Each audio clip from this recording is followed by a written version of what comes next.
You are listening to the Bandwagoners, news and notes from around the NHL. You've got the Bandwagoners. My name is Andy Cole, buddy, up in Mackenzie, British Columbia. Justin Boniface, how's it going, my friend? Good, how you doing, bud? Oh, not too bad. How's it going up there? Good. Starting to get a little bit colder, so we had our first snowfall the other day. Nice. Around minus 5 on a regular basis now, so we're getting there. Wow.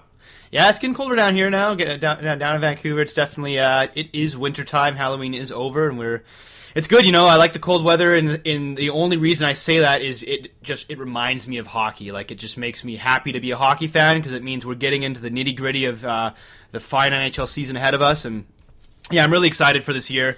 It's been a great month so far. I think we're like 17 games in now, roughly, for most teams, unless you're the St. Louis Blues, who've only played like 5 games. Well, and only the Vancouver Canucks have played 17. Everybody else is around 15. Yeah, 15 or so. There's been way more stories this past week than the week prior. 2 major ones, which we're going to be talking about tonight. We'll start off by the first one, the crazy one. The craziest of the two. Simeon. Yeah, I mean, they're both kind of crazy. They're both pretty crazy. I don't know which one you're leading off with, but I guess. I'll lead off with the one I'm not quite as angry about. Although if I was the girlfriend of said person we're about to discuss, I'd be pretty angry. Simeon Varlamov, the Russian goaltender for the Colorado Avalanche, the other day was charged. He turned himself in, actually. He was charged with No way. Yeah, he turned himself in. He was charged with second-degree kidnapping and third-degree assault on his girlfriend. It's speculated. Now, I must say speculated. None of this is proven yet until they go to courts. It's speculated and reported by witnesses that he assaulted his girlfriend, stomped on her head repeatedly, dragged her into his Hummer, or SUV vehicle that he owns, and drove her off somewhere. So in essence, he assaulted his girlfriend in front of witnesses, and then threw her into his SUV, and then sped off into the distance. And we don't know the reasons for this, and we don't know if it's as graphic as what I just described. This is just what witnesses are saying. But nevertheless, this isn't the kind of thing that you normally hear about in the hockey world. A little more common maybe in the NFL or even the NBA, but in the hockey world, this is pretty unusual. I mean, it's been a long time since, in my memory anyways, that I could think of a player doing something like this and then turning himself in. But Simeon Varlamov, if convicted, can face up to 6 years in prison.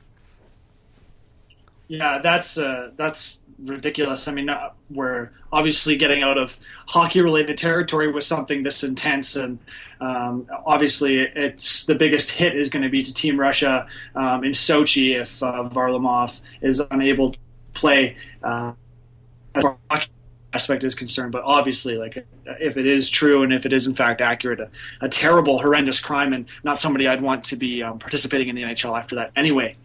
Yeah, and to make it even funnier, and funnier is the bad word, I guess, to make it even more bizarre, he started the very next day. The very next day, Colorado played, and he was the starting goaltender. So Colorado is sloughing it off like no big deal. They're not playing it up at all. They're just, sort of sweeping it under the rug. Varlamov... which is their job, as much speculation as there's been. I mean, he's an employee of that franchise, and they have to stand behind him until obviously something is proven. You don't want to stand beside illegal activity or criminals, but that has not been determined yet. So as an organization, you kind of just move along and maybe create some smoke screens, as we might discuss in a bit. But realistically, you can't... You got to stand behind him. You got to focus on the season. I mean, we're talking about the 12-1 Avalanche here. They have much higher priorities, and staying on top of the league is on the top of that list. I think, absolutely. At the moment. Well, yeah, 5 weeks into the season, and they're still probably the talk of the NHL. I mean, Phoenix playing very well right now, very well right now. Also, I mean, Phoenix is playing well beyond what a lot of people are thinking, and they are capable of playing largely due to Dave Tippett. But even more surprising than Phoenix is Colorado. We've talked about many times over the last few shows. They're just playing absolutely unreal, and we'll talk about them in more detail in a bit. But they've been playing lights out, like absolutely great hockey, largely due to Patrick Waugh and his system. And it's unfortunate that something like this has to come into play now, the Varlamov thing, because it's nothing but a distraction. And obviously Colorado's going to do everything in their power to keep it from being that. But it's pretty scary that something like this can creep its way into this sport. I mean, it's not something we're normally very familiar with. Hockey players by nature are not very violent. They're pretty docile individuals, at least off the ice. Well, you say that, but as the league has grown over the past 2 or 3 years, and as its popularity has exponentially grown as well. Some of our newer fans and newer listeners might actually disagree with you. Yeah, you and I are of an old school hockey time when there was one big guy on a team maybe, and that was to protect your Gretzky type player, and that was it. And now people would beg to differ. I mean, you got your Matt Cooks, I'm talking more so about he's changed his game, but you've I'm talking more about off the ice. Play that role and might actually have that mentality. Might be the goon type player on the ice and off the ice. They might be a goon type person. So you're speculating there are guys off the ice that would be willing to act that way? Well, that's a massive statement. Obviously, that way, a lot of people don't act that way, no matter how violent they may seem. That's a horrendous crime that we're talking about. But what I'm saying is, you have to take into consideration that there's a lot more players in the league, and there's a lot more aggression in the league. And some of the people that they've brought up, I'm not naming any players specifically, but I'm just saying the mindset has changed as such that there are a lot more of those players in the league. We haven't seen any major news stories break other than Semyon Varlamov and maybe the other odd one in the past few seasons, but I wouldn't be surprised if we, occasionally got one here or there that were along the lines of this one. Just based on the violent nature of the sport and how it's in recent years become more violent. Like there was a time when, although statistically fighting has decreased year on year, the aggression of those fights and the aggression of the injuries that we are seeing has shot up dramatically. Well, it's not just fights. I mean, we're talking headshots. We're talking malicious acts, right? Yes. I mean, a fight is not necessarily a malicious act. You could be the kindest soul in the world and still want to stand up for your teammates and get in a fight. It's not about the fighting. But I think that based on the attitude of a lot of players that are coming into the league because of their roles, because of the roles, but the roles that they have would indicate that only certain people might want to try and fill in those roles. And a lot of goons are really kind-hearted guys, but I'm sure there's a few out there, maybe not in the NHL at this stage of the game, but it's becoming a much bigger sport and a much more aggressive sport for teams that are trying to win. So hopefully we never see stories like this again, but I would think that the possibility is maybe increasing slightly. But I don't think that has to do with the organizations and the players that they're picking. That's not what I'm saying. No, I totally see what you mean. I mean, it's there is this thug mentality which is prevalent in a lot of NHL locker rooms, especially the teams that aren't as skilled, that they have to win with toughness. And I mean, yes, toughness is a factor. Every team that's successful has to be tough to a certain degree. You don't win Stanley Cups without some level of toughness. Even the high-flying Chicago Blackhawks had guys like Brian Bickle throwing their weight around. So, I mean, you do have to have a level of toughness. But, I totally see what you're saying. There is that mentality there, which I think has snuck into the sport a little bit. And, an incident like Varlamov's is obviously not something you want to see, and it is very, very surprising and shocking. To go on with the subject, the more bizarre thing in the situation now is just the very next day, there was a Russian diplomat or a Russian representative of the Russian Ice Hockey Federation, specifically pertaining to the Olympics, who's stating that this is actually a massive NHL conspiracy. They're attempting to keep Varlamov from playing on the Russian team so Canada or the U.S. can win the Olympic gold. Like, what do you say to that? Yeah, like, are you kidding me? That's such a major joke. It's ridiculous. I mean, I think he still thinks the Cold War is going on. I'm pretty sure that. Right? And there's so much talent in the league at this stage. I mean, every nation who's approaching Sochi is really the goaltending position is up for grabs. And you might say that Varlamov might have been ahead of the rest of the pack as far as the Russian contenders are concerned. But, nah, man, Bobrovsky all the way. Right? I mean, there's lots of other talent in the league, and I mean, if you're bitching that Varlamov is not going to be there to start for you in a national team, I wouldn't worry too much about it anyway, Russians. Yeah. I mean, if you're fighting tooth and nail to make sure that your goalie is going to be Semyon Varlamov, I mean, he's a good goalie, but maybe breaks the top 10 in the NHL. Yeah. Get over yourself, right? Like. Yeah. And another interesting story that occurred through this the very next day, a wave of the aftershock or aftermath of it. Steve Downey was traded from Colorado to Philadelphia for Maxime Talbot. So this is the smokescreen I mentioned earlier. A bizarre trade. Because it really is a lateral move for both teams. It doesn't seem to make a major impact. I mean, I like Maxime Talbot, and I've watched him a lot. especially through the years of being a Penguin, and we got an up close look at him in 24/7 2 years in a row because he went Pens and went Flyers. So I really like Talbot. So for me, it's an easy decision to say that Colorado won that trade just because I know a lot more about Talbot than I do about Downey. The kind of person Talbot is, the kind of attitude he brings to the dressing room. So I have a biased statement in saying that just due to the knowledge I have on Talbot. Mm-hmm. But yeah, statistically, it's a lateral move, and it doesn't seem to make much sense other than to kind of defer from maybe other attention the media might be giving in the Colorado dressing room these days. Yeah, well, I mean, they're very similar players, third-line grinder types, possibly second-liners if you're being generous. They play similar styles. Downey's a bit younger, and he's a little more skilled, offensively, I should say. Although Downey really is a shadow of his former self. I mean, he was the best I've seen him when he was a Lightning. I mean, he's been good on Colorado, but he's also been injured a lot, so he hasn't been great. Talbot, sorry, since he left Pittsburgh, he hasn't really been terrific. But then again, no one on Philadelphia has been terrific. Oh, by the way, this is totally off topic, but go to hasgiroux-scored-yet.com. It is hilarious. So good. The new hilarious.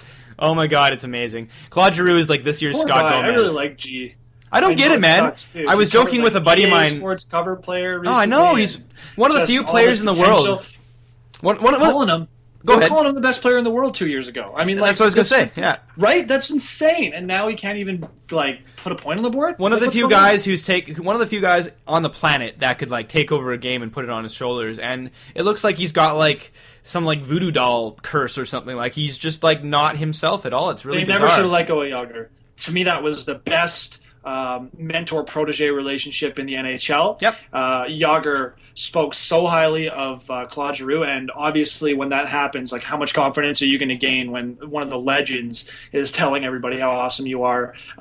Just random little quotes and reports to Russian papers about it's just like setting up Lemieux in the old days, or I can be confident about doing no-look backhand passes to the slot and things like that. And I was so shocked when that trade was made because that is so much value combined. And no matter what Jágr was asking, the Flyers had the room, and Giroux could have used that information and used that mentorship to become one of the best players in the NHL to this day. Obviously, you have to do it on your own. Matt Duchene is completely proving that point as well. You need to be able to do it independently, but just to sever a mentor connection like that, I think that was honestly the biggest toll. His game went straight downhill. After that, the Flyers have had 2 lackluster seasons since Jágr left. Well, Jaromir Jágr is one of the greatest goal scorers of all time. I mean, he's top 10, top 15 statistically of all time, and he's still in the NHL.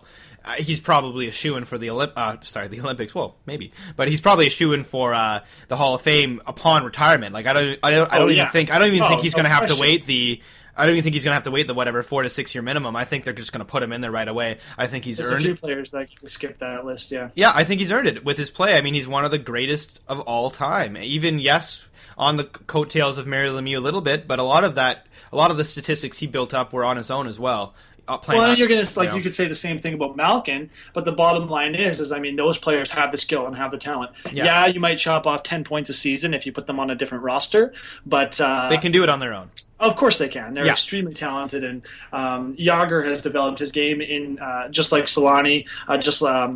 Maybe not as Koivu, maybe not the best example, but some of the veteran players in the league, Lidstrom, Datsuk, players who find a way. They don't have to be that top guy. Even though they were that top guy, they know how to take the lesser role, and they know how to fill that role properly, and they know how to become a part of the team where they're needed. Yeah. So as Jágr's done that extremely well. Obviously, the talent helps out, but that's one thing you have to be as a veteran and as an NHL player who's 37 plus. Is you have to know your place in the lineup and be able to reinvent yourself a little bit as well, right? Of course, my favorite example of this is in Jeremy Roenick's last year. I believe it was with the Phoenix Coyotes.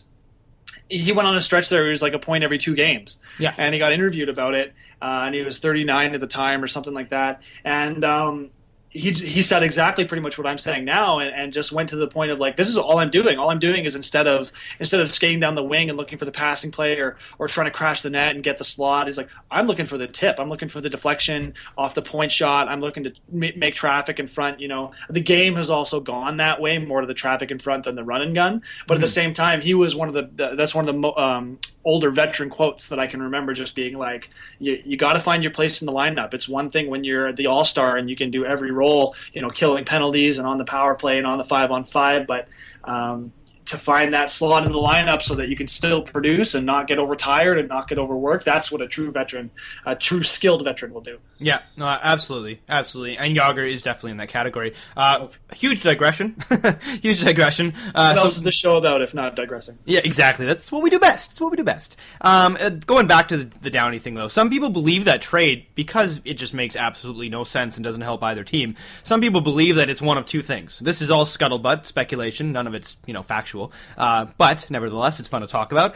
Some rumors out of Colorado, the more ridiculous ones, is that Downey may have had some relationship or something along the line with Varlamov's significant other, causing Varlamov to react the way that he did. You didn't tell me that one before. Yeah, I wanted to surprise you. There you go. And this is obviously could very well be completely false, but nevertheless... That one sounds super fabricated, yeah. Nevertheless, it's really fun to speculate, because just imagine for a second, Downey sleeps with Varlamov's significant other, Varlamov flips out, snaps on his girlfriend. This is a guy that's had no violent history in his life, no criminal offenses, like totally out of character for him when his family members were interviewed, like and friends were interviewed about it. Like Varlamov is a very passive person, apparently, and this is very unlike him to react in the way that he did, causing him to have to turn himself in. So people were wondering, like, well, okay, what caused him to react like that? And some people are saying, well, maybe Downey had something going with his girl.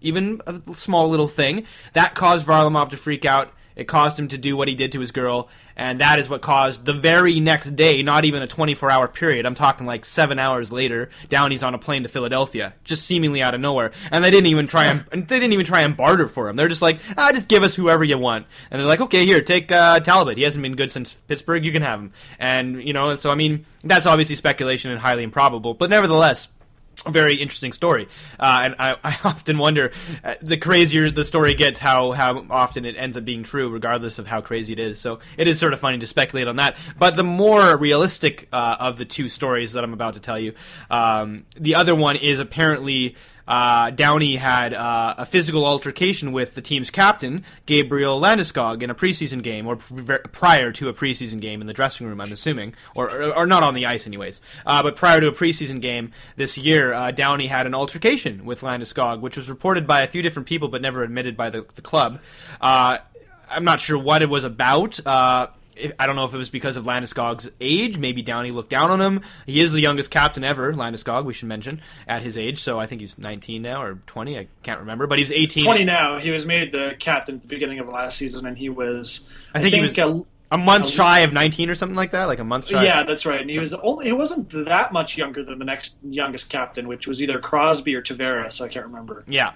But nevertheless, people are wondering if Downey, who's known to be a bit of a hothead, he's not as much of a locker room guy like Talbot. Like, Talbot's obviously beloved by his teammates.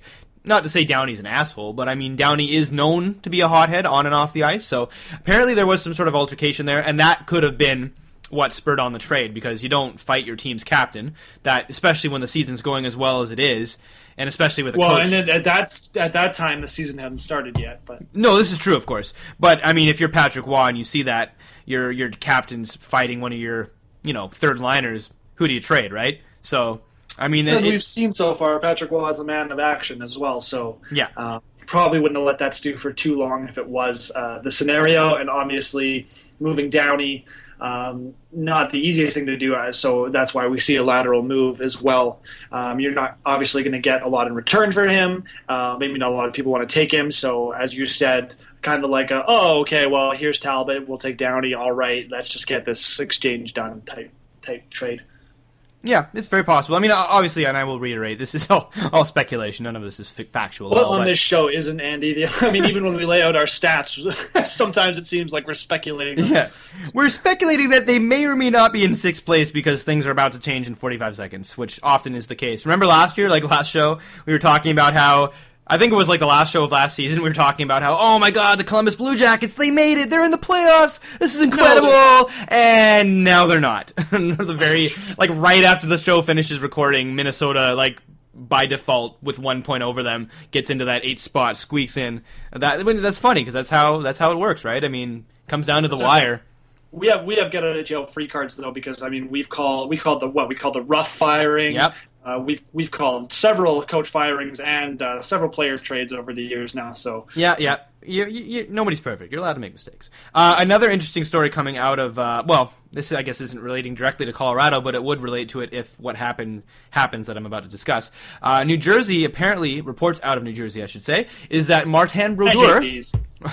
Well, this is not a rumor though. This is like on TSN.ca front page. Like this is a report that came out of New Jersey today. This is a fact. This is not. I could still. The fact. There's a fact, and then there's speculation. Oh yeah. No, I'm not. The Colorado thing is just me talking out of my ass. But but not even the Colorado thing. I mean, go ahead with your. Okay, New Jersey is reporting that they are willing, or Martin Brodeur is willing to waive his no trade clause to go to a Stanley Cup contender. If it looks like New Jersey, by the trade deadline, is not going to be making the playoffs, many believe that this might be Brodeur's last year. Martin Brodeur, to try and get one more Stanley Cup on top of the $70,000 that he's earned over the years, might request to get traded to a Cup contender. That's insane. Imagine Brodeur not retiring a Devil. But then again, we said the same thing about Alfredson. So that would be crazy if Brodeur ended up going to another team. B, imagine if Colorado was to land Brodeur and Patrick Waugh was to be his coach and they were to go on a cup run together. Wouldn't that be insane? I question a lot of things about this. First of all, are we forgetting about J.S. Giguère? He's having one of the best years of his career since he won the cup with Anaheim. I mean, what is Brodeur going to do? He's going to play 15 games, especially if he doesn't move until March. If he doesn't move until March 5th, he'll play 5 games. But it's Martin Brodeur. I know, but he's not going to start in the playoffs. I mean, you wouldn't start Brodeur in the playoffs if you had him? Over Giguère? Not if I had Giguère playing the way he's playing. I mean, don't get me wrong, Giguère is playing incredibly well right now. There's no way. That. There's no way, right now, if the playoffs started right now, there's no way if I had Brodeur and Giguère, I'd play Giguère first. So who do you think... Brodeur hasn't won a game yet this season. Keep that in mind. Yes. No, it's been a pretty poor start. In my opinion, he should have retired at the end of last year. I know he wanted to do that one more stretch for the Cup. Maybe not last year. The year that the Devils went to the finals. Mm-hmm. That was his last shot, I think, at a Cup. I think he's pulling at straws now, honestly. Yeah. And I think TSN is blowing it up. That's what I think. They're definitely fishing for a story. That's certain. But that is obviously their and our job. So I mean, I'm not, I'm not questioning that tactic because that's what we do. But no, I agree with you. I mean, I said the same thing after last season. I was really actually surprised when Brodeur said he was going to play one more year, and I also said the same thing the previous year after the Devils won the Cup run. I was like, oh, really? Brodeur's going to go on some more? Like, he looked really good. Why not go out with a bang? But I guess he thought he had something left in him. He didn't play poorly last year. He looked good. This year, he hasn't looked particularly good. I mean, he is a shadow of his former self. He just doesn't have the lateral movement he used to have. He's not as fast. He can be brilliant still at times, but he is not the Martin Brodeur of old. And as it stands right now, the Devils are 13th in the East, 3-7-4. I mean, they still could, theoretically, make the playoffs. It's not out of the realm of possibility, but look at their team. Like, they just got nothing. Once Kovalchuk left, that completely screwed them over because they had all their money tied up in him. They had no depth because they spent all their money on Kovalchuk. So once Kovalchuk leaves, who do you got? Henrique, and Elias. Both very good players. Henrique especially turning into a very good player. Yeah, but at the same time, you got all these underperformers. Okay, so Jágr is doing what he does. 10 points, 14 games. As a veteran, you can't ask for more than that. In fact, you would probably expect less. So he's leading the team in scoring. Elias, honestly, quite silent for him, and I think he's going nowhere but down from here. He's obviously past the prime of his career and in no position to lift a team on his own. He needs support. That support was supposed to be Damian Brunner. 7 points in 13 games, not bad. I'd like to see more from him. I thought he was excellent in Detroit. And then the biggest one for me, which is I want to laugh about this one a little bit, is Michael Ryder. when Montreal decided in the middle of the offseason not to sign Michael Ryder, it was a report on TSN that I had read that said that they weren't interested in signing him at all, even though there was plenty of time to do so. I agreed with that because, in my opinion, he was going to ask for what he got, and he had a breakout year with us. He was a point per game after the trade from Dallas, but that was a freak thing. That was we got super lucky with that. He did not show up in the playoffs, and I anticipated that it would go the way it's going, and 5 points in 14 games. Michael Ryder is proving that last year was a bit of a fluke. It looked like he might make a bit of a comeback from his younger years, but I don't see that happening either. So between Ryder, Henrique, and Brunner not showing up, and the fact that Yager is leading your team in points, all hope is pretty much lost, in my opinion, for the Devils. The fact that they're not in last is actually pretty surprising. So the likelihood of Brodeur getting traded, that could happen. That's scary to think. It could happen. Colorado doesn't seem likely to me just because of the reasons I was stating behind Jaguar. Brodeur might want some more ice time. Obviously, I don't think he expects to start on a lot of different teams that are Stanley Cup contenders at the moment, but I know he'd like to play some games. And I could see the Islanders. I could see the Islanders. I could see the Islanders. Yeah, I definitely could see that as a possibility. They need some goaltending. Maybe wait a bit for them to see if they can, fortify a position a bit better. But yeah, I mean, you look up the East; they're pretty solid. Tampa Bay. Yep. Although Lindback is playing really well right now, he is one of the major reasons they're in second at the moment. To me, I mean, just because he's a little bit younger, that to me might be a smarter tandem decision. Mm-hmm. The risk is still there, and can he be consistent? Play that right? many games, but he would have the higher likelihood of playing just with the fact that's who you have in net. But I mean, you go to the West too. There's not a lot of jobs available anymore. We kind of had the goaltending rush in the offseason with Bernier being available and whatnot, and teams made their moves, made their decisions, and kind of moved on. And Brodeur's, maybe making this decision a little bit late. Kind of should have thought about it before the Ginger showed up. Potentially, the Ginger being Schneider, of course. Schneider. We're not doing very well either. No. Actually, but I mean, that's what you get for being a Devil these days. Luongo is doing much better than Schneider at the moment, making Canucks fans glorious right now, which is what I said from the beginning. Not from the beginning, but after his playoff performance, after a loose playoff performance in Game 1 and Game 2 versus the Sharks, I was like, don't get rid of him. Don't do it. Yeah. And it's important to note that the guy we got for Schneider, Bo Horvat, is absolutely tearing up the London Knights right now. He is playing great hockey. Absolutely great hockey. Another couple teams that potential for Brodeur, less or so Minnesota, because Backstrom is sort of, like Lindback, he can be hot at times, but he's not, consistent all the time.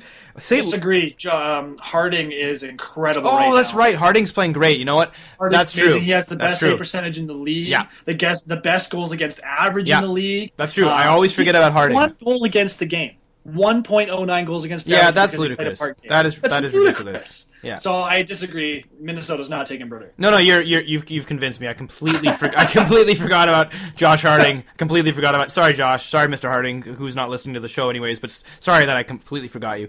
Okay, but the team that I was going to say more so anyways. Even though yes, they have a good goaltending tandem, but if they're really going to make a solid cup run this year, you might see them possibly get rid of one of these guys and have Brodeur replace them, and that's the St. Louis Blues.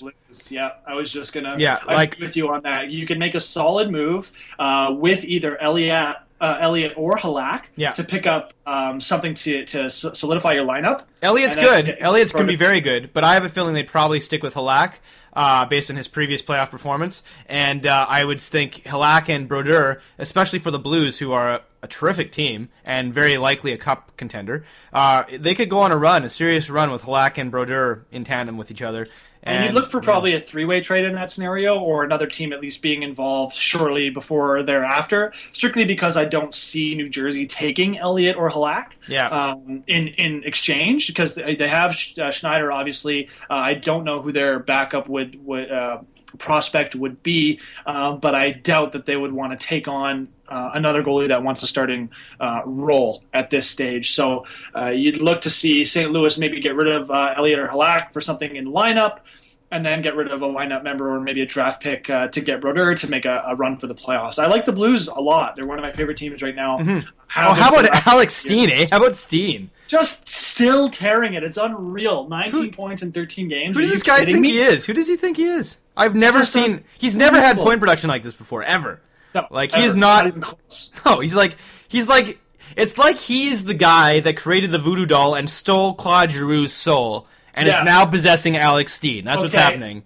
That officially, you heard it here first. And that is going on in the NHL. Giroux has been screwed over by Steen. Yeah, there is voodoo magic involved here. This is not a speculation. This is cold hard fact, people. There is a little Claude Giroux voodoo doll in Alex Steen's locker. That's the only explanation I have for Steen's play. He's playing amazing. I mean, he's never been considered a bad player. He's always been a top 6 since he's been drafted. Obviously, his dad top 6. A top 6 forward on a roster. Yeah. Not the number 1 forward in the NHL. What is that? No, like in previous years, he gets you 20 goals and you're happy. He's kind of like a Chris Higgins in that way. And don't forget, he comes from hockey semi-royalty, dad being Thomas Steen, one of the great Winnipeg Jets of the 80s and early 90s. So his dad was a very good player, but his dad was also never a 60-goal scorer or a 50-goal guy even. So, I mean... We're on pace for 82 right now. Yeah, exactly. Not that that's going to happen. But Alex Steen, and don't get me wrong, I have no indication. I fully believe that Steen will drop off eventually. Like, he's on a tear at the moment, but I don't think he's going to stay hot like this the entire year. But nevertheless, people are surprised by this kid. He is playing really, really good hockey on a very good team. That already, even without Steen being as good as he is this year, was already projected to be a cup contender. Now with Steen playing well, like Claude Giroux, God, these guys look scary, man. I'm afraid for my life. Yeah, I'm liking the Blues. I've always been a big fan of the young Canadian talent, as I've said on many shows. And Alex Pietrangelo is one of the players I followed through the World Juniors several years in a row. Oh, yeah. So I'm very excited, mostly for him. He was one of my mark my words. 3 years from now, how many hockey fans out there are major on the World Juniors? I've obviously grown a bit depressed over the last few seasons. But if you don't watch them, definitely check them out. They start Boxing Day usually, and me and Andy are huge fans. And you get to see guys like this, and you get to kind of make these predictions. Some fall off the charts. I want to know where Ryan Ellis is for the St. Louis Blues. National Predators. Al McInnes, sorry? Nashville Predators, Ryan Ellis. I thought he got drafted by the Blues, didn't he? And then traded to the... Oh, well, I don't know who he got drafted by, but he's definitely a Predator. Now he's a Predator for sure, but I mean, people were like, next Lidstrom, next McInnes, next third pair for the... Like, where is he? Yeah, I know. Pietrangelo, who I heard just as much about at that time. So it's kind of slow bloomer to make those comparisons from when they were 17, 18 years old, see how they're doing now. Yeah. But I always did like Pietrangelo, and so I'm pumped on the Blues, specifically for him, pretty much. I mean, and I love Yaroslav Halak as a Habs fan as well. So yeah. Well, Mark, dude, I'm almost guaranteeing you this. Within the next 3 years, Pietrangelo will have won a Norris Trophy. I think he's going to be the best defenseman in the world, and I'm including Erik Karlsson into that mix. Subban. Well, Subban is right up there also, but I'm willing to bet within 3 years from now, Pietrangelo will be the top defenseman. Like, he's very closely compared to Lidstrom. They'll name the trophy after Subban. You don't know what you're talking about. Subban, who might not even make the Olympic roster, by the way. Now that they're suggesting that he might not even make the Olympic roster. Yeah, give me a break. Yeah. He'll be on the roster. Some people are saying he might not be because you got what was it? The roster I saw today, it was Keith Seabrook, Weber, Letang, Pietrangelo, Doughty, and there was one other that would be making it over him, which is escaping me off the top of my head. But there were 7 defensemen. That was pretty good though. There was seven defensemen, all of which you could make a case for over Subban only for the experience factor. Pietrangelo being the exception just because he's just playing so phenomenal. Yeah, he's just ridiculous. Like, he's like 5 years his older than he should be in terms of how he plays the game. It's tough to tell. I mean, like in your first 15 games, you have your slumps, you have your Alexander Steens. So clearly, I think based on, obviously the pool you listed was quite talented names. So obviously, going back to a more serious note here, I wouldn't guarantee that Subban gets a spot on that roster, but I think it would be up to him to lose that spot, especially after winning the Norris. So I'm hoping that the people speculating that he might not make. I mean, Subban's playing well. He's not playing excellent. He's playing well. I think he should make it. Like, I'm actually like, I'm not saying, in my opinion, he should make it. Like, I think he would play great. I agree. He would play great on the open ice. Speculating that he might not at this stage, but it's too early to tell. Yeah. At that, so yeah. Yeah. He would play. work great on the open ice. Sorry, like the international ice. Yeah, yeah. Like I think he would. He got an extra 15 feet, right? Oh, he was just like he would fly in it, in my opinion. Like I think he would be really solid on the open ice. And I'm just pulling up the list right now because it's really bugging me. I really want to know who that seventh guy is. Oh yeah, right. Dan Boyle was the other guy they would say would make the top 6. Yeah. Just because of his experience, and also much like Subban, very fast, offensively gifted, goal scorer. Boyle actually plays a very similar game to Subban. I mean, he's not quite as physical, but he plays a very, very similar game to Subban, and he has more experience than Subban. See, so that's where I think Subban might get beat out. Although I do think he should make it, he might get beat out solely based on the fact that there are 6 or 7 guys there which have more experience than he does. I mean, obviously the next Olympics, no question. But, I mean, he will be probably top 2 pairing, maybe top 3. But I think as of right now, there are probably 6 or 7 guys there which you could all make a case for would be more valued over him. Seabrook, maybe not as much, but remember, Seabrook and Keith play really well together. Then you got Pietrangelo, who's a shoo-in. You got Doughty, who's a shoo-in. You got Weber, who's a shoo-in. Letang most likely will be there as well. He's playing great. So, I mean, it's not to say that Subban isn't amazing, but he just might be the odd man out this year. I could see that. Maybe Canada should just dress 2 teams this year. Maybe we should just have 8 defensemen. Maybe we should roll 4 lines. Are you allowed to do that? Can you roll 4 lines? Obviously, you can if you short yourself a forward because you have a 23-man roster plus 3 goalies. So, I mean... Yeah, but the forwards look so sick as well. Like the forward. Oh yeah, you don't want to take anything out of there. Just for the hell of it, I'm quickly going to go. I'm hoping Claude Giroux is not on that freaking list right now.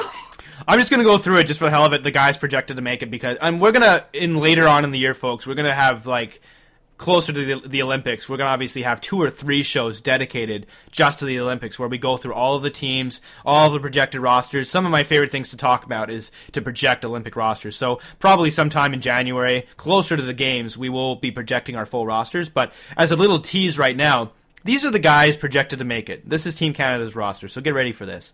If I go over, excuse me, but I'm just listing names here. Patrice Bergeron, Logan Couture, Sidney Crosby, Ryan Getzlaf, Chris Kunitz, Rick Nash, James Neal, Corey Perry, Michael Richards, Patrick Sharp, Eric Stahl, Jordan Stahl, Martin St. Louis, Steven Stamkos, John Tavares, Joe Thornton, and Jonathan Toews. And that's with guys like Jeff Carter and Matt Duchene and Claude Giroux and Taylor Hall and Andrew Ladd. I was going to say, there's a lot of names missing from. Oh yeah, I was just picking. I'm not picking. I wasn't naming the guys that were just at the camp. I'm just saying the guys that. So like pretty much your top 4 centers are like Crosby, Stamkos, Tavares, and Toews. Those are your centers, and most likely they're saying. That's the other thing. Stamkos is probably going to play on. Toews on fourth line? Like, is that what you want? Well, Stamkos is probably going to play on Crosby's wing with Nash. That's what they're projecting, and it's going to be Nash, Crosby, Toews. Why is Nash there? I don't know, actually. You know what? You can make a case for one of the guys that spot. And really, I mean, he's been lazy, coming out of Columbus or like, oh, it'll be solving the problem. We'll get him on New York and nothing. What's he got? 3 points? Oh, 3 points in 3 games. Okay, so he's been injured or benched or something. Well, you could replace him with one of the guys on the outside, Jeff Carter possibly, Matt Duchene as of right now. Matt Duchene's making a great case to be on the Olympic roster. He was on the outside looking in, but as of right now, I would probably say Duchene's making that roster. I would think he's, for sure making that roster. I'd be shocked. Giroux was invited, but no to him probably. Hall was invited, but no to him. Ladd was invited, but probably no to him. Lucic and Marchand both invited, but maybe Lucic as a 13th guy, potentially. James Neal was invited. You can make a case for him. You don't want to stray too far away from the size, and a lot of the talent that we have mentioned is a little bit smaller. So you could see somebody like him fit into the lineup. Yep. I mean, Jordan Stahl was on the outside looking in, but he's playing great with Eric right now, so he might squeeze in.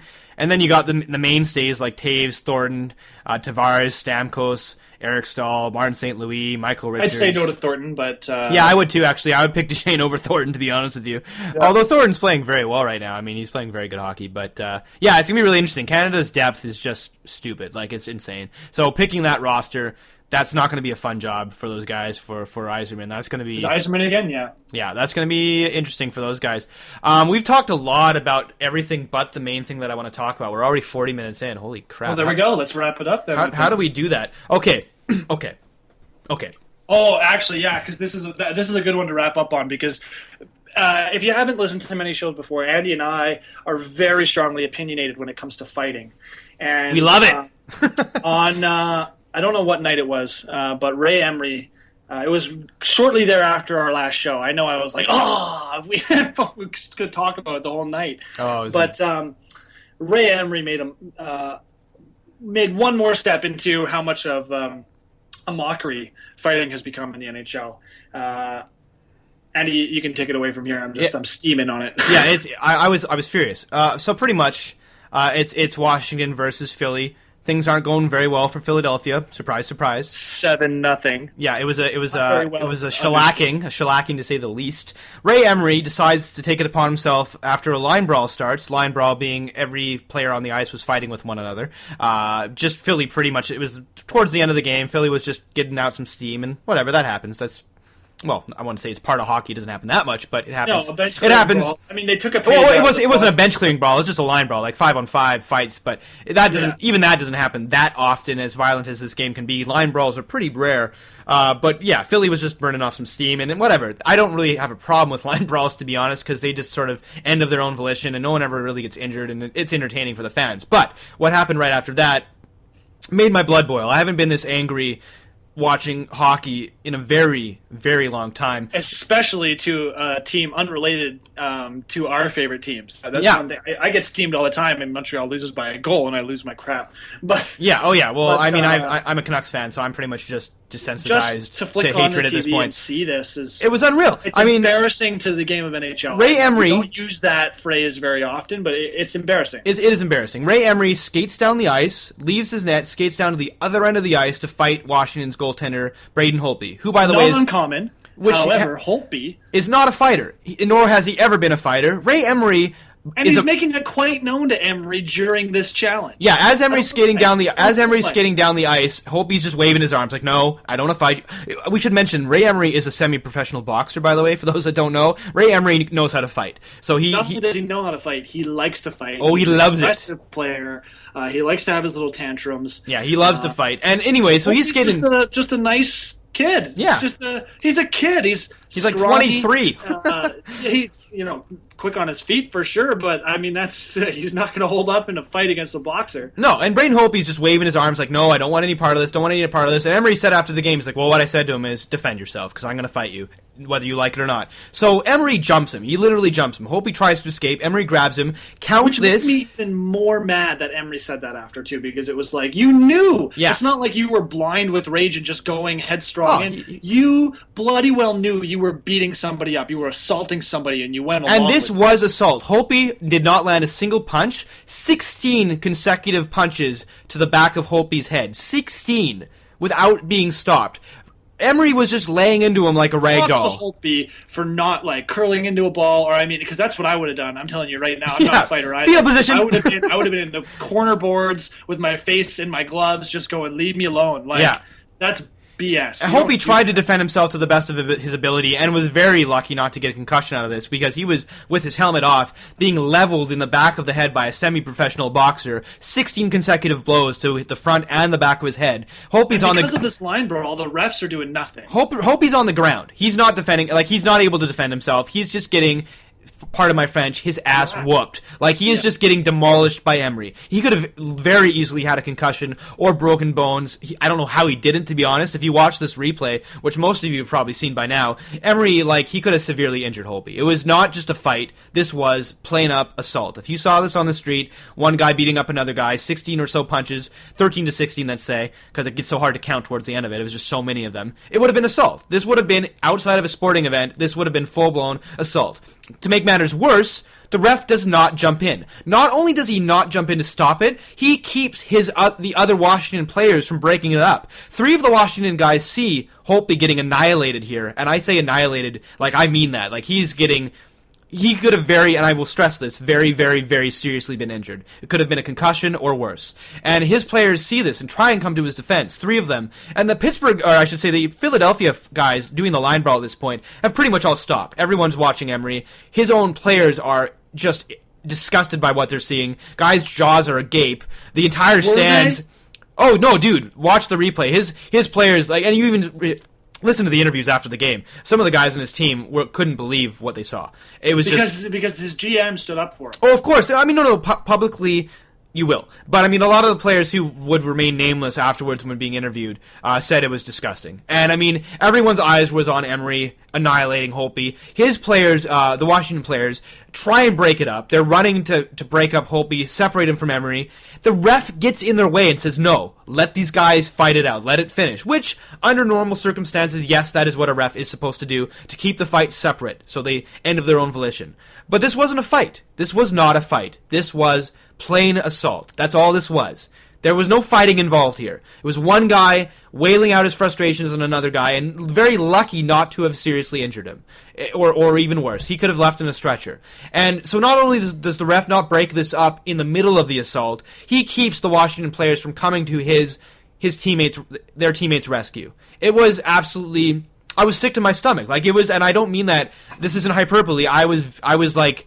I felt queasy watching it. Like, it was like watching somebody get the shit kicked out of them, which is what it was. And there was absolutely no attempt on the ref's part to break it up. And to make matters worse, after the game, Emery is like, yeah, I told him to defend himself, I knew what I was doing. And then Holmgren, which is the Philadelphia GM... This part made me sick, yeah. Was commending him. He was just like, oh, it's just guys letting off some steam. And to make it even worse... No, it's not. To make it even worse, Emery gets the third star of the game. Ray Emery, 756 save percentage, gets the third star of the game. And karma has nothing to do with it either, because the next night he shows up and gets a W under his freaking call. I think he actually gets a great game. Doesn't he get a shutout? I'm pretty sure he got a shutout, actually. Yeah, something like that. It was just... He should be suspended, fined. I was sick to my stomach. I couldn't... Holmgren is an idiot. He clearly...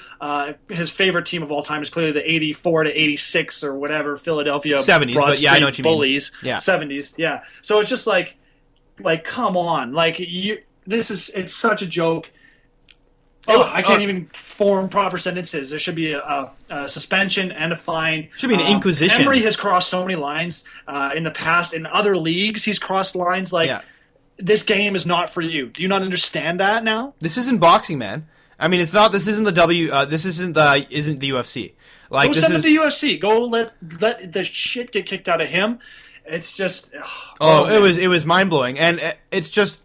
don't get me wrong. Goalie fights can be very entertaining. Like, that's some of the best, most entertaining stuff you're going to see in a hockey game. Like, the Patrick Waugh, Chris Osgood, Tommy Salo versus Kluche, Hextall. I mean, goalie fights, traditionally, are very entertaining. Tons of fun. They're traditionally very entertaining. They're also traditionally at center ice. And both goalies are going at it. Yeah, exactly. Both goalies are like, okay, let's do this. Let's give the fans something. Even the Price-Thomas fight. They both looked at each other like, I don't want to fight, but let's screw it.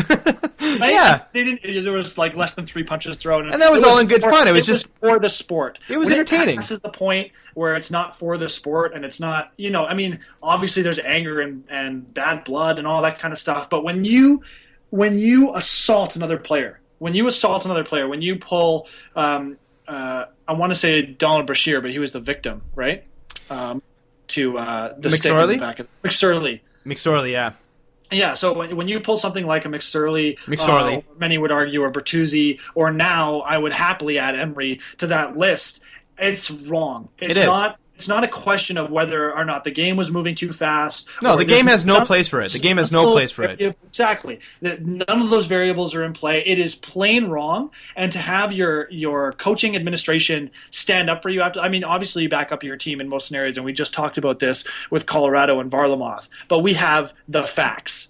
Ray Emery went out, knowingly assaulted another player against his will. Yeah, and we can't stress that clearly enough. This wasn't a goalie fight that we were just naming. This is not a goalie fight that we've been listing off here. This is not a fight because two guys weren't fighting each other. This was one guy wailing on a defenseless opponent who absolutely had no ability to defend himself whatsoever. And it's sickening. It is absolutely sickening. And the NHL has done nothing about it. But they're handcuffed because they can't do anything about it. There is no rule in play to suspend Emery. So now the NHL is doing what really all they can do, besides acknowledge how despicable this incident was, is Bettman himself said, we're going to look at this in the offseason, and there is going to be a rule we don't know what the rule is yet, but there's going to be a rule put into play that if this does happen again, this form of assault, this will be a long-term suspension. Not even 10, possibly 20, possibly 30 games. Hell, potentially the whole season might be lost if a player does something like this again. Because you cannot have this in the NHL. They are doing so much to try and defend the image of their game. They've worked so hard to make a very violent sport be accepted by an audience that doesn't always accept violence in their sports, to understand that this is how hockey is played, and yes, there can be violence. And as much as there is talk that no, there should no longer be fighting in the game, they should take the fighting out, no. Bullshit. Fighting is part of hockey, just as much as a tackle in the NFL is part of football. That's just the way this sport is played. So it's very difficult to defend that position when thugs like Emery are just skating down the ice and destroying their opponents. So all the NHL can really do at this point is wash their hands of it, and in the offseason come up with some sort of a rule where if they're talking like a potential rule is if the goalie skates over center ice and the other goalie doesn't meet him in the middle, so it's not, the goalies don't go at it together. If one goalie just skates over to the other side to try and fight another goalie who, like Holtby, wants nothing to do with it, then a suspension can be levied. And it's unfortunate that there's nothing in play now, but these kinds of incidents, specifically pertaining to the Emery incident, are so uncommon. Like, I don't think, Justin, that's like the Avery rule, right? Justin, you've watched a lot of hockey, have you ever seen anything like this in your entire life? I cannot think of a single incident where a goaltender has done something like this. Oh, a goaltender for sure. No, I've seen players. I was going to bring up Sean Avery and the Avery rule. Players do something that there shouldn't need to be a rule for. Yeah. It happens maybe once a decade. Are you talking about the stick waving with Brodeur? The stick waving, yeah. In front of Martin Brodeur. Yeah. Every once in a while, a player comes along and decides to make a rule just for him. It's rare. Decides to make a mockery of the game is what he decides to do. And the only thing that makes Ray Emery's worse than Avery's is that he knowingly is injuring another human being. That's messed up. Yeah, that is like we're playing a team sport that's all about family values, friendship in the dressing room, teammates, etiquette on the ice, class.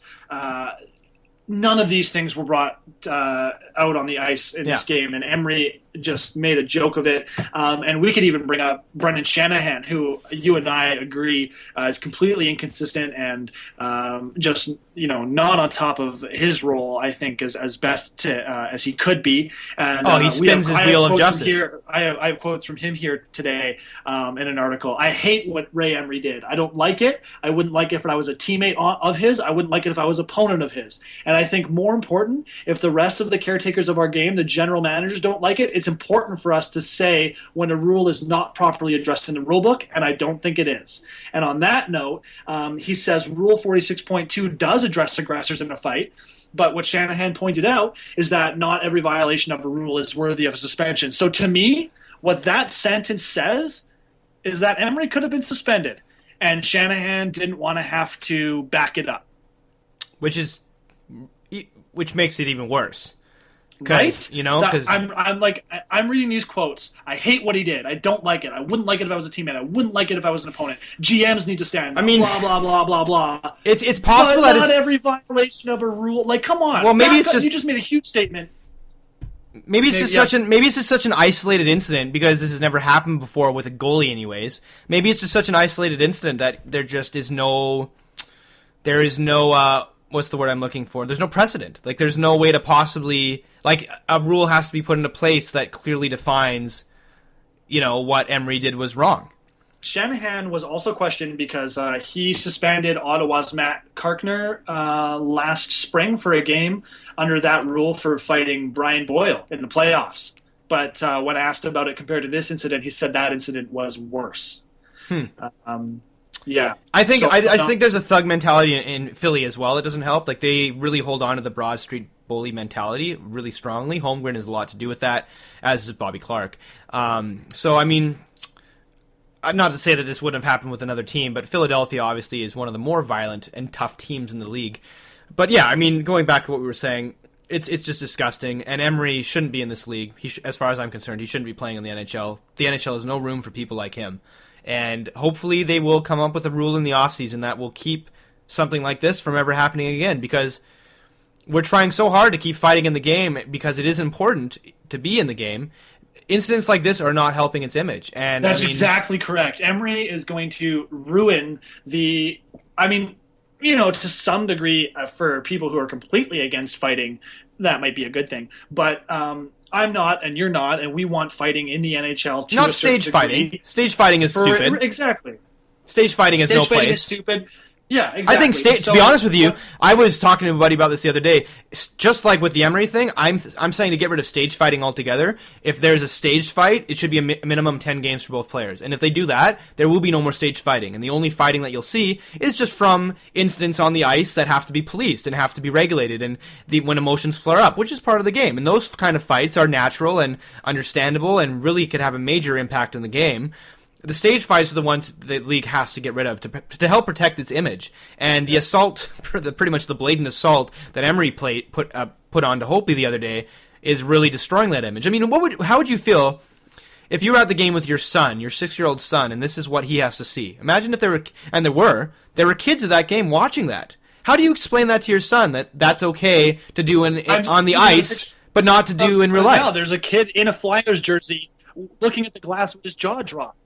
Thanks to Emery, there's a lot of hockey dads and moms out there giving some interesting speeches on how not to play the game of hockey. But kids nowadays should be a little more educated on the fact, too, just because the youth hockey programs are doing such a great job of player safety, putting stop signs on the back of the jerseys, all that kind of stuff. So, between the good hockey parents of Canada and the youth hockey organizations out there, I'm hoping that Ray Emery doesn't cause many other Ray Emerys to enter the league. But you're 100% right. Now there's a lot of explaining that has to be done, and it's just bad for the game. It's just bad for hockey. It's brutal. It is. I mean, it's unfortunately we wrapped the show up on such a sour note. We're not going to show up on that. I actually, what we're going to do is, because I was just thinking that this is getting sad for NHL. We want to finish this on good notes. So okay, what do you got?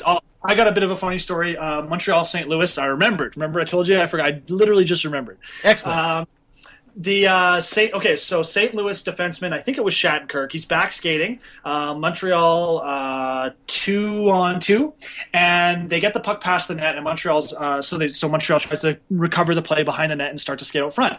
Shattenkirk is skating backwards, defensively skating, and once the play is clear, he kind of stumbles over Halak's pad and bumps his own net off the moorings. Okay, so the referee in the far boards calls intentional delay of game.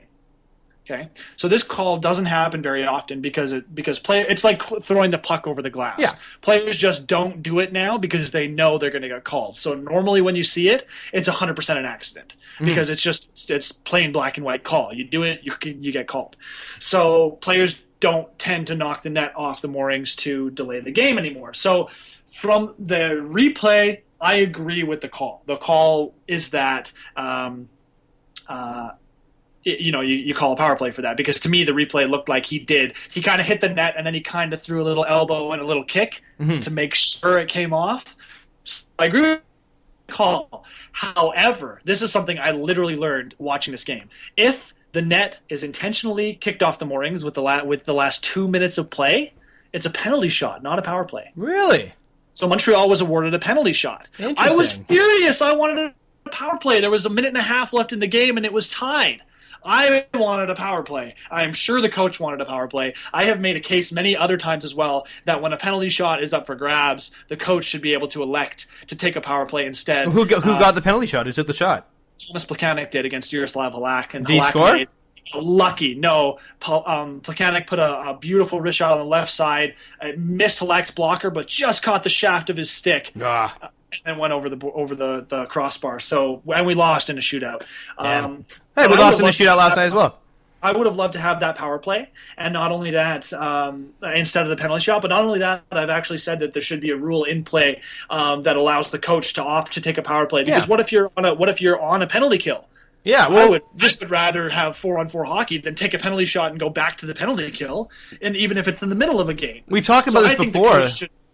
Like the challenge mode. Example, because of this net coming off the moorings in the last 2 minutes, it's an automatic penalty shot. And Halak's a great goalie. I'm sorry, but I want 5-on-4. Well, hey, the the challenge rule, which they're talking about possibly next season. That would be glorious. What that is this potentially might football. But yeah, it potentially might happen next season. They're still discussing it. Once per game, a coach is allowed to challenge any decision that the ref makes, whatever that may be. Perfect example is last night. In overtime, the San Jose Sharks won that game. They were playing. Who were they playing? It's escaping me. I want to say the Lightning, maybe. Well, regardless, it doesn't matter. They won the game last night. In overtime, the goal went over the line clearly, but because the ref couldn't see the puck, he blew the whistle down 2 seconds after the puck went in the net. He wasn't able to see that San Jose scored. So, San Jose didn't score. They ended up losing the game in overtime, and I was against Buffalo. Buffalo won the game.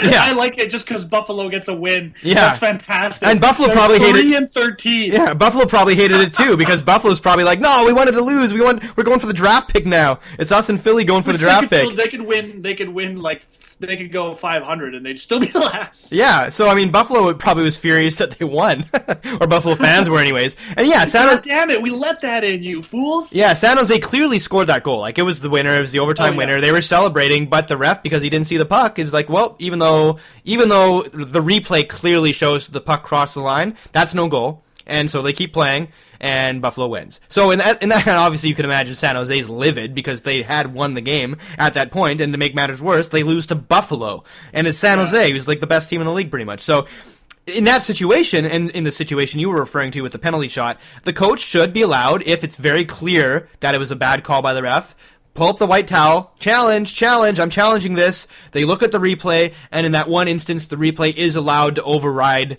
the ref's decision, which obviously it can't do now, but the ref has the final say over the replay. But the replay is allowed to override the ref's decision with that single challenge by the coach. If the coach gets it wrong, he might get a small penalty, like having to take the face-off in his zone or something like that. But every other sport in the world has a challenge mode. Even baseball has one, I think, so which is never really used. But even, every sport has one of sorts. Especially with the high-definition cameras and all the technology that we have available to us today. We got to, take advantage of that and put it to use. The game evolves in so many other ways, but they refuse to let it evolve in this one way for some reason. This could have been done years ago and should have been, and the fact that we're still talking about it is ludicrous. Yeah, I know. It's strange that... Because human error happens all over the place. We have computers now with like 16 different HD camera angles to tell us that the ref is wrong, and we still got to go with the schmuck on the ice. Maybe the refs should just be robots. Maybe we should just build robots that ref the games. Skynet. Terminator. Breaking up fights would be so much easier. Just, all right, you're done. Ooh, into the crowd. Throws them into like the ninth row stands. Yeah, right? You will not do that again. So, and then the last thing I was going to do for leaving it off on a happy note, you have yet to have a chance to talk about Pavel Bure. Oh! Why are we over an hour? God damn it. Okay. Yeah. We could save it if you want, but no, I feel like we don't have give to your favorite player a little bit of love. My all-time favorite player. I mean, we've talked about it in previous shows and last year. I'm sure I've brought it up how I thought it ridiculous that Nazem got his jersey retired. I was one of the Canucks fans. That was a very polarizing issue in Vancouver. A lot of Canucks fans like myself didn't feel that he should have gotten his jersey retired. Statistically he was our leader for a while, but he just wasn't over a long-term period of time consistent enough. But because the Canucks and the Bure residence, the Bure name, because the Canucks and Bure didn't really get along based on how he left the city, which was in a very poor fashion, holding out and demanding a trade, the Canucks and Bure, for lack of a better term, just didn't really like each other. So in the 40th season for the Canucks, which was a couple years ago, it came down up on high where, okay guys, 40th season anniversary, we don't really have a deep talent pool to pick from. We're not the Canadians. We got to retire someone. Who do we retire? Well, the obvious answer is Pavel Bure. He is unquestionably the greatest Canuck of all time in terms of pure skill. Yeah, you would argue the Sedins, once they retire, might take the mantle, but for now, because they're still playing, Bure is the best Canuck ever, and I'm including Linden in that mix. Talent-wise, there was nobody like Bure, one of the most explosive players of all time, multiple 50-goal seasons, like 5 50-goal seasons, 2 60-goal seasons. The guy was dynamite. The only reason he didn't get more points than he did is because he retired at the age of 31 due to a knee injury. So, I mean, or 32 possibly. But Pavel Bure, without a doubt, the greatest Canuck of all time, and how we retire Marcus Nazem's jersey over Pavel Bure's, in my eyes, was just insane. I understood the reasoning behind it because, as I said, the Canucks and Bure weren't getting along. But however, I just wanted to interject with a small note there. If Patrick Waugh can get retired in Montreal, then any player could be retired anywhere. Oh, it was ridiculous that they weren't able to do it. I totally agree with you. It was stupid. But nevertheless, they did finally manage to patch things up last year. So what happened is finally, last would have been Saturday, when we absolutely decimated the Maple Leafs 4-0. Yay! I don't cheer for Vancouver often, so yay! Yeah, just absolutely. I'm talking like we were in their zone for about probably 50 minutes of that game. Bure gets his jersey retired in a very touching and emotional ceremony. Pavel Bure's jersey finally gets raised to the rafters where it belongs. He was my all-time favorite player. Many guys of my age group, my generation, grew up absolutely worshiping Pavel Bure. My earliest memory as a Canucks fan or as a hockey fan is being 6 years old and watching the first Calgary Flames goal. Well, no, the first game played by Pavel Bure, which would have been a couple years prior to that. I remember vividly watching Pavel Bure's first game as a Canuck, first broadcast game, because the game against the Jets wasn't actually on the air, or wasn't on TV, I should say. But I remember vividly watching Pavel Bure's first game as a Canuck on the air as a 6 or 7 year old, and even then, as a kid, knowing that this was an incredibly special player that we were watching, and a kind of player that just doesn't enter the NHL very often. There hasn't been anyone quite like him since he retired. You make, comparisons to Ovechkin and stuff. There have been other great goal scorers, but nobody like Bure. Bure was and is considered to be probably top 5 all-time pure goal scorers in the NHL. Like in terms of pure skill, the guy could do things at 100 miles per hour that most guys couldn't do at 50. Like he was just incredible. Just all you got to do, if you don't believe me, just YouTube Pavel Bure top 10 on TSN. Like there's 3 different occasions where he literally splits the D, goes through 3 other guys, and then dekes out the goalie and scores. And at least 3 other occasions where he just spends 30 to 45 seconds in the opposing zone waiting for his moment. Yeah. Like he was like a freaking shark. An incredible talent, one the NHL has never really seen, and he gets into the Hall of Fame, which is amazing. He's the first Canuck ever to get into the Hall of Fame, and obviously, Cam Neely, Larionov, Matt Sundin, other guys that have been Canucks, Mark Messier, but Messier was never a Canuck. That was a dream. That never actually happened. There have been other guys that have been Canucks that have been Hall of Fame players, but Pavel Bure, predominantly known, he'll always be known as a Canuck over a Panther or a Ranger. Bure is a Canuck. He'll always be remembered as one. He was the first true Canuck to be entered into the Hall of Fame. So all it took was a Hall of Fame entry for the Canucks to finally be like, well, yeah, maybe we should retire. Yeah, our first ever Hall of Fame entry, I guess it's finally time to retire this guy's jersey. It's insane it took this long, but it finally happened. It was awesome to see, a very touching experience. It was great. I can't be happier for him. He was such an incredible talent. And when do we get to see the Canucks retire Mark Messier? You gotta stop talking right now, boy. That never happened. Well, I was going to say, I was just thinking, because I'm pretty sure Gretzky's number is hanging in the rafters in St. Louis, if I'm not mistaken. Well, it is Wayne Gretzky. Well, yeah, but Wayne Gretzky... I mean, his number is league-wide retired, but that doesn't mean you hang it in the rafters. I'm pretty sure St. Louis hung it in the rafters. Well, it's Wayne Gretzky. Is this what we're supposed to do? No, but you know what? Wayne Gretzky is the only player to ever have his number retired league-wide, though. That's why they did that. No other player has ever had to... I still disagree with. It's Wayne Gretzky. No, I get it. There will never be another 99, nor should there ever be. Yeah, but do you know that there won't be anyone as great? Well, statistically, no, there won't be. I don't think Wayne Gretzky has more assists than the second most player has points. Statistically, there will never be anyone that dominant again. I don't think, anyways. This is all over the place, but you have to realize how much the game is going to change in the next 50 to 70 years, or 100 years. So on and so forth. There may be there may someday be a talent that exceeds Gretzky's, but as it stands right now, greatest player of all time without a doubt. So I mean, you gotta give him that respect. But even when you talk about the top 10, it's really the top 11 because no one's catching it. It's impossible. Even Connor McDavid, not yet next year's top overall draft pick, but the year after, 2015, I guess. If you don't know who Connor McDavid is, he's the first player to get drafted that they're saying is actually going to exceed Crosby in talent. Do you know how many individual records Gretzky has? Most of them. It's something like 65. Yeah, he's got a lot of them. But check out Connor McDavid if you guys can. If you don't know who this kid is, you will. He's breaking records left, right, and center.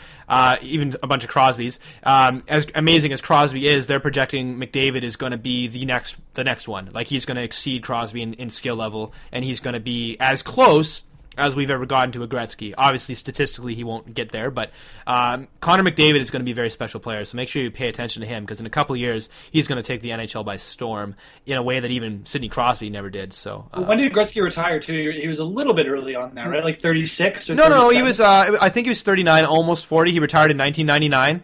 Didn't he start in 81? Oh, you know what? No, he started in like 70. Because he was in the World Hockey League. Yeah, he started in like 78 or something like that. Which is funny because I don't even think those stats count. His stats would even be higher. Well, yeah, remember Gretzky was never drafted. Gretzky was never drafted. Because he's in the WHL for 3 or 4 years. WHA, yeah. HA, right, with like Gordie Howe and stuff like that. Yeah, so, a bunch of those teams came over, like the Nordiques and the Jets. Yeah, so actually come to think of it, he probably has a couple hundred points more than what the record says. Oh, you know what? And I totally forgot to mention I was going to talk about the Canucks, but obviously we're going a bit long now. We're almost like an hour and a half now or something? Yeah, almost a minute 10, but whatever, who cares? Well, I was just going to quickly mention, because I hated it so much, not to end on a bad note, but Jiff, actually, it's kind of hilarious. You don't want to ever see a guy get injured, but in this situation, you kind of do.